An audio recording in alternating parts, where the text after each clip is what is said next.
রুহু আমার মাঝে নাই তো এখন গুরু, করতে হবে আজ থেকে হায় নতুন জীবন শুরু। রোজ কিয়ামত আসবে কবে, সাজার মেয়াদ শেষ কি হবে, মুক্তির স্বাদ নিয়া, মুক্তির স্বাদ নিয়া ঘর বানাইলা কি দিয়া, গুরু ঘর বানাইলা কি দিয়া,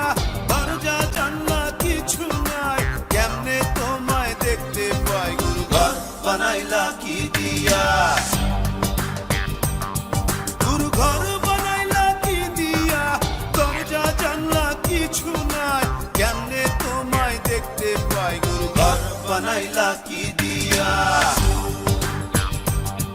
গুরু ঘর বানাইলা কি দিয়া, গুরু ঘর